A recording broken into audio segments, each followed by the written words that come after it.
get up there. Thank you. Good morning again, everybody. Welcome to our third session in our series on mass incarceration and criminal justice reform with the speaker from the Public Defender's Office, Amy Thompson, for joining us to tell a little about the really large amount of work that they do and issues they encounter and how they work within the system and how they're maybe trying to fix it as they go along. And so we're very happy to have her with us today. Thank you. Thank you. I want to thank you for inviting us to this lecture series. It's very important that everybody in the community takes some kind of ownership of their criminal court system and really understand that the participatory nature of that system is what will help us to reform it. So I want to thank you for being here, especially on a hot day. My name is Amy Thompson, and I am a Cook County Assistant Public Defender. I have worked with the Public Defender's Office for 26 years. Right after law school, I graduated and went to work at the Cook County Public Defender's Office. And I worked there through the court system for 24 years. Right now, I'm the Deputy of Trial Support, so I'm in a more administrative role. But as a public defender, I've worked from every level of the court system. I worked in traffic, in juvenile court, both abuse, neglect, and delinquency, and I worked in suburban courts. And the last 14 years of my practice, I worked in the homicide task force, which meant that I represented people charged with murder for 14 years. So that's just a history of my work so that you understand when I talk, it's basically my opinion about the system that you're going to hear. I'm not going to give you a lot of facts, stats, because that's not my experience with the criminal court system. My experience is representing people one-on-one. So the topic that was given to us was the system and how it works and the barriers to reducing incarceration. And so what I'd like to do is take you through what happens to a criminal defendant in the system, from the beginning of the system to the end. If you have any questions at any time while I'm talking, please feel free to raise your hand and I will do my best to answer those. In the criminal justice system in Cook County, in general, the first place you come in contact with that system, if you're a defendant, is by the arrest. And the arrest in general happens on the streets in the neighborhoods where our clients live. And those neighborhoods, which are infamous across the county, are also very well known to the Chicago Police Department. And they're known to the Chicago Police Department in categories. And so every police agency in Chicago is organized around 3 areas: the South, the Central, and the North. And within those, there's 25 districts. Police officers in Chicago work from uniformed officers through TAC officers, who are tactical officers who have special assignments, and then detectives. Each level has a different responsibility. But none of them are based in the communities that they police. All of them are in district houses that are separated from the main areas of the neighborhoods that they work in. And so they categorize the neighborhoods where they are working as 3 separate things just in general. One, they call them high crime areas. And second, they call them open air drug markets. And third, they call them gang territory. The reason that this is important is because when the Chicago police look at communities in that way, they aren't differentiating between the people who commit those crimes, for which they have a responsibility to protect others, or the other people living in those areas who are in fact the victims of those crimes. So it is very, very common for the Chicago Police Department to do what is called a name check. which means that when they are employed in the areas that they consider high crime, it's very common for them to stop any young person and ask them for their identification, take a picture, and create a history of a person who has no contact whatsoever with the criminal justice system.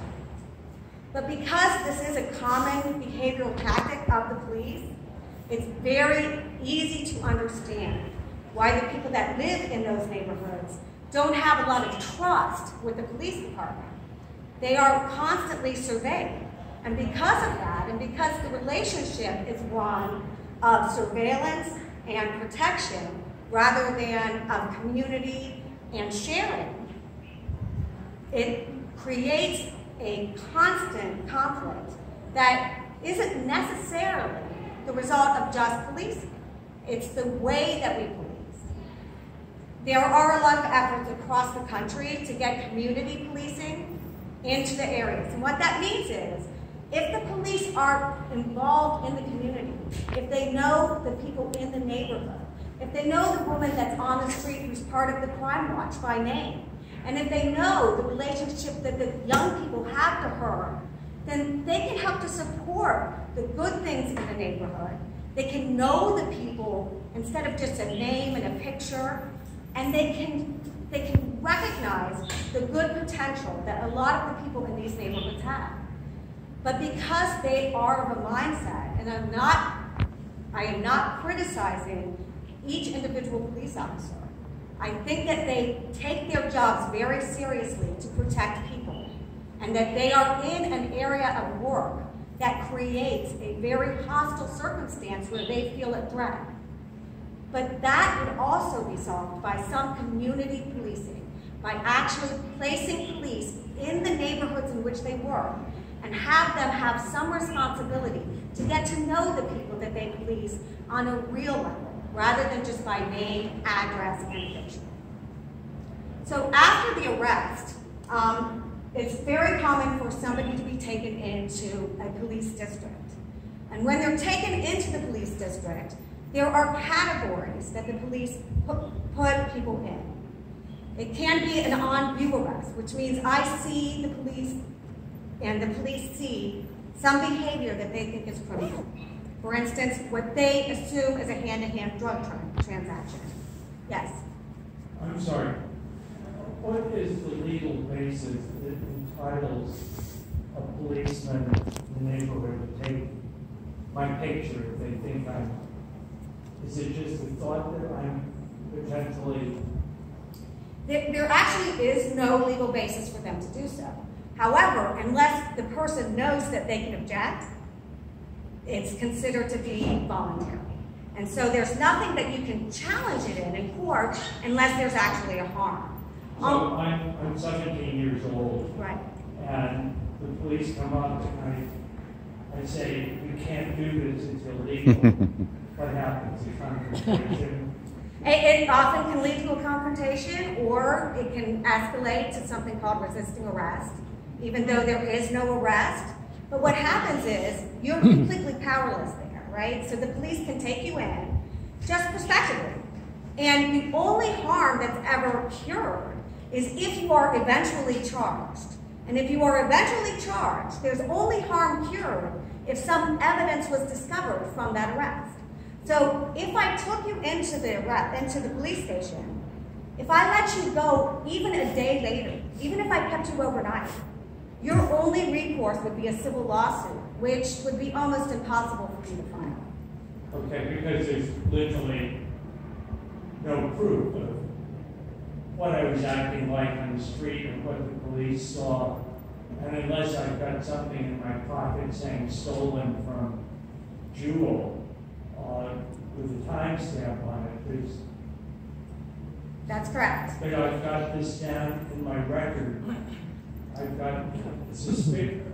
It usually will not be in your record if it's not an official arrest. But if they do say that it was that they bring you in for disorderly conduct or resisting arrest, you're right. It does create an arrest record for you, even though later on there may be a finding of no probable cause. And so then it can't be expunged from my record. Fortunately for us, it absolutely can be expunged from your record as of now. There was a House bill that was passed just this last session, which allows for something that's called immediate seal.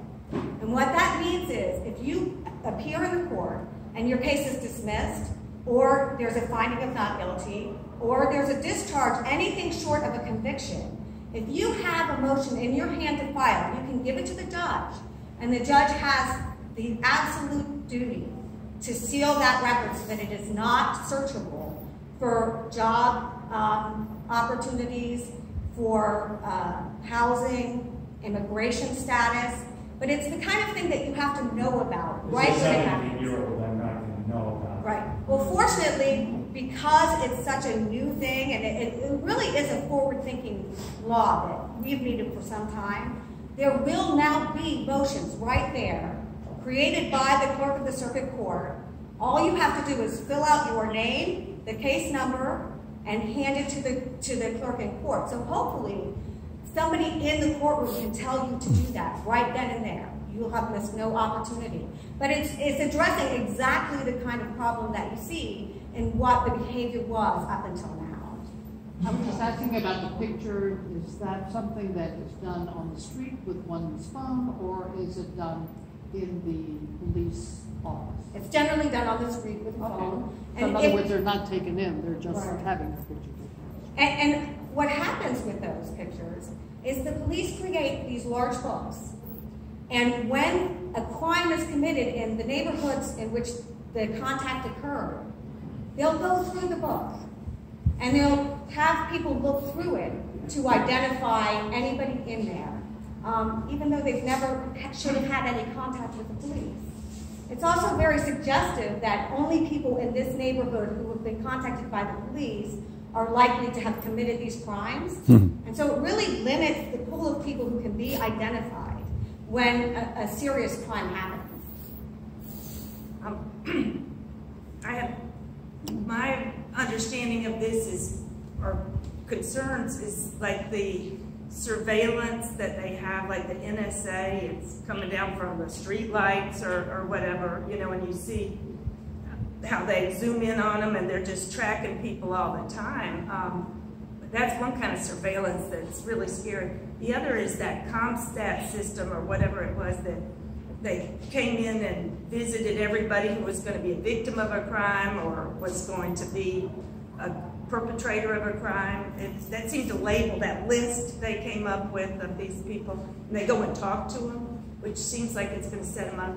Also, I was on a grand jury for the drugs, and the police said, you know, let's get these little small petty guys, we'll bring them in, and we'll set them up to tell on the big drug lords.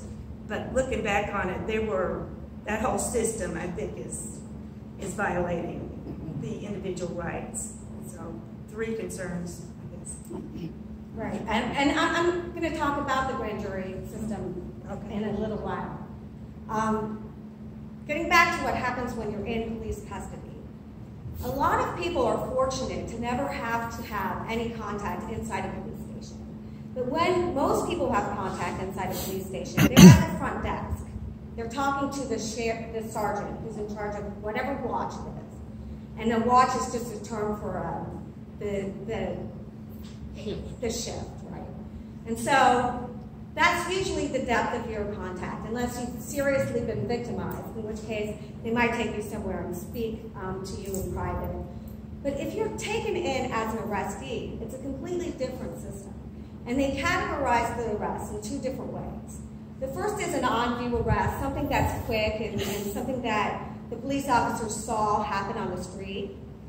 If the decision to make that arrest is completed, if the police decide this is an arrest and we are going to hopefully charge, you're immediately taken to a cell. Your shoelaces are taken away, you're searched, you are given a preliminary medical exam by a nurse who is on staff there, and you are placed into that cell until at least the next morning when you will go to hospital. In the past, it has been the practice that unless somebody has a lawyer that shows up at the station at the time, that the first opportunity to speak to a lawyer would be at the bond court. If it's a more serious crime that requires a deeper investigation, where witnesses have to be talked to and where the person who's arrested might be questioned, then it's a different process. In that process, the person is taken into a 6x8 room, and those are the large ones. There are some that are 5x5, where the only thing they have to sit on is a metal bench. It's usually made, the room is usually cinder block or cement. Sometimes there's a ring for a handcuff, and sometimes you're handcuffed to that ring, and sometimes you're just sitting on the bench. There is a door that either has no window on purpose, or if it has a window, the police cover it, so that you cannot know how much time you've spent in there. There's no access to a watch. If you have a watch on at the time of arrest, it's taken. There's no clock on purpose. And what's done is you're left to sit there with the door closed and locked and told, if you need to go to the bathroom, knock on the door. And other than that, there are no other instructions given. Then the police go about their business, and for hours and hours and hours, that person can sit there. In fact, it used to be that there was a case law that said the maximum amount of time you could sit in that room without seeing a judge was 48 hours. But that case was overturned by the Illinois Supreme Court. So now there is not a case that says a specific limit of time.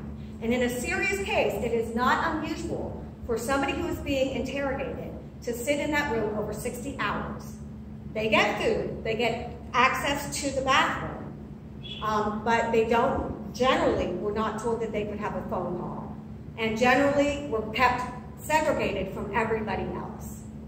A few years ago, there was a law passed to begin to record everything that happened in that room. And originally, that was only for homicides. But it has been expanded over the years to include several of the major crimes. And what we learned when we got those tapes was exactly what we had suspected as public defenders for a long time, which is that the police were coercive in ways that were both brutal and manipulative. And when they would come to court, that was never something that they testified to. In fact, they would deny it almost with the same words every time they testified. And so for decades, we were doing motions to suppress confessions based on reports written by the police officer who took the confession and whose only witness, besides the person who was charged with heinous crimes, was the police officer who took the statement. And he would come in and say, we followed every rule in the book. We made sure that he knew what his rights were. He agreed what his rights were. He wanted to talk to us. He told us everything we wanted to know.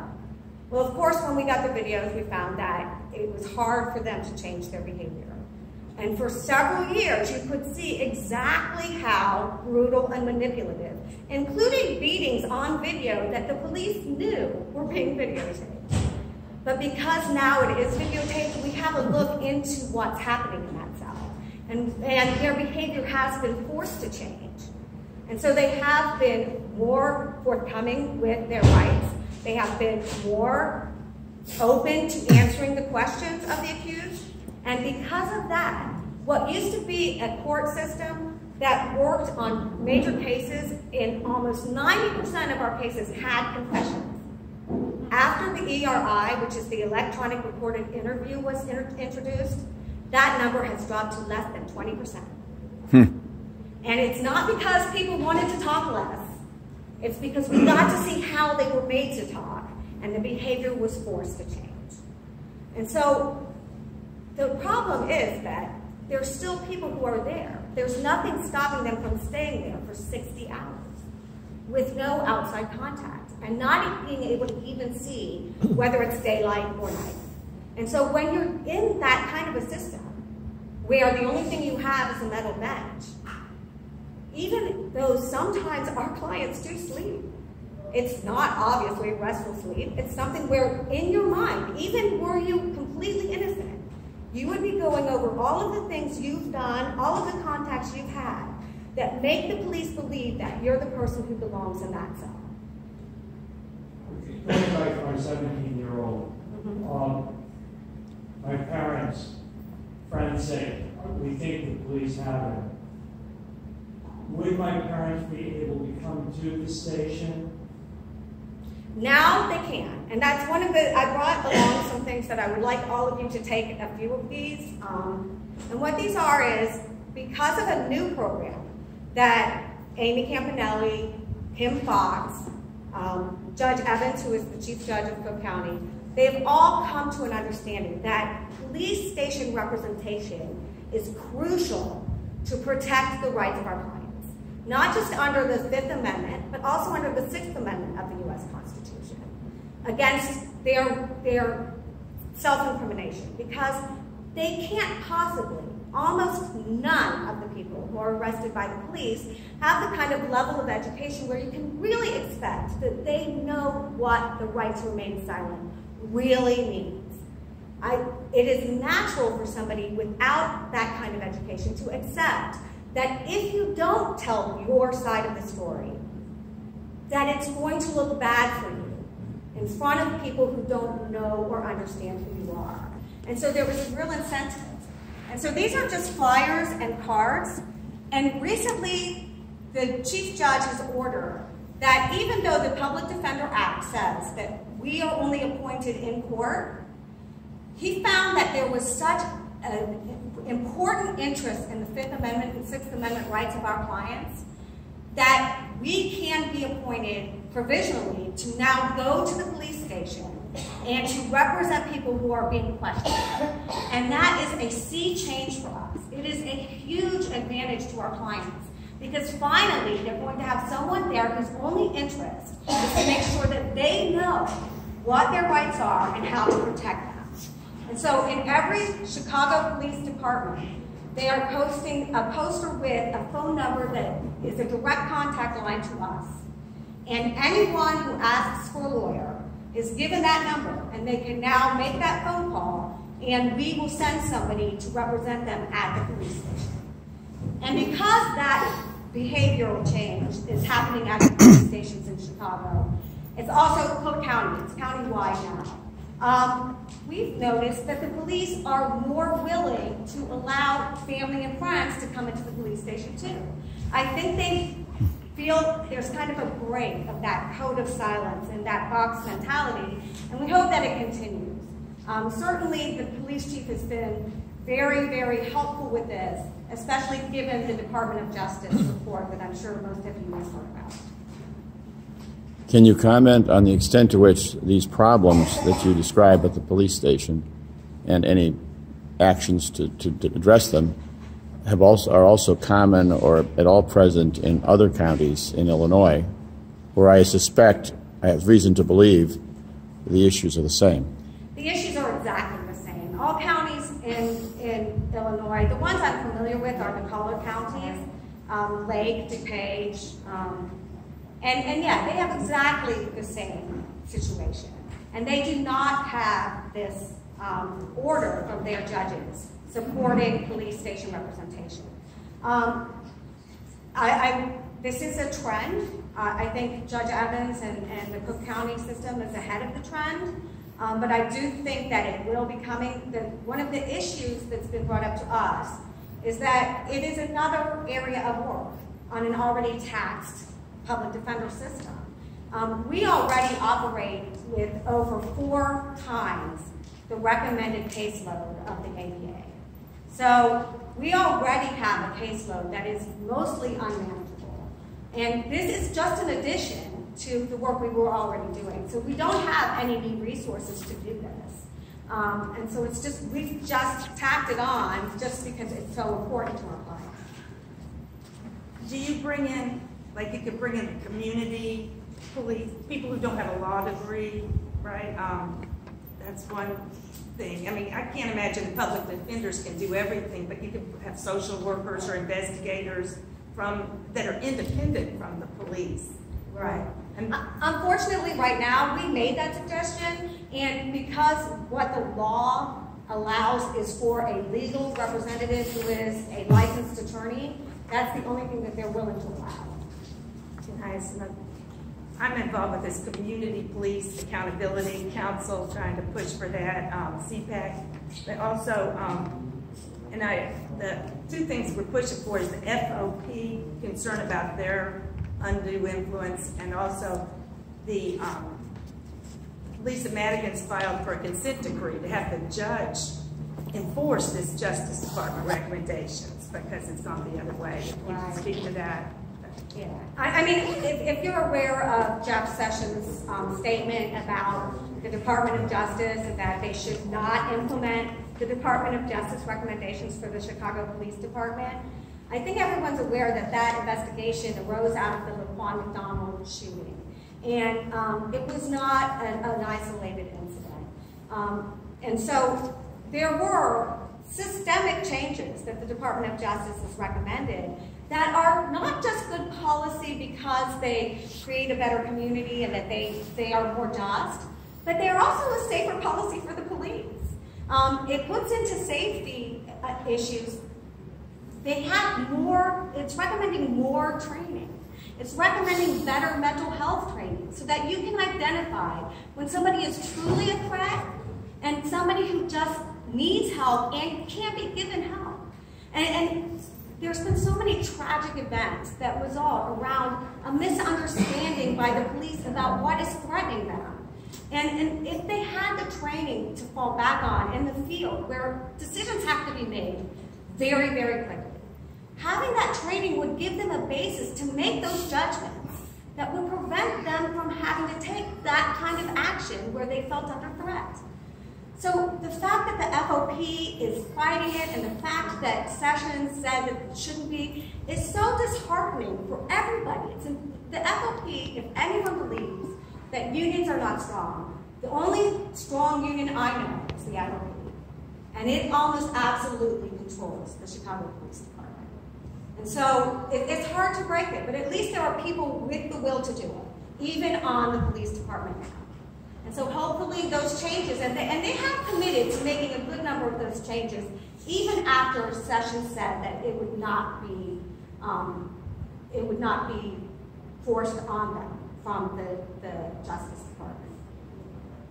I think on just a little moment ago, but I was wondering if you could talk a little bit about the selective subject list and how it impacts your office, and more broadly, how you think data analytics and data science can be deployed productively and appropriately. Could you repeat the question? Yeah, the question was, what do we think about the selective subject list, which is kind of a minority report list, right? The exact model of minority report that we predict behavior to be antisocial. And so we survey somebody at a higher, more intense rate than the other people around them because we've made a judgment about their behavior and their socialization. So it's really the kind of thing that is unproven, and not only unproven, but it is based on just horrendous assumptions about the kinds of people that the police expect to have to deal with. And it really sets in motion a trajectory for people to be a suspect, uncharged maybe forever.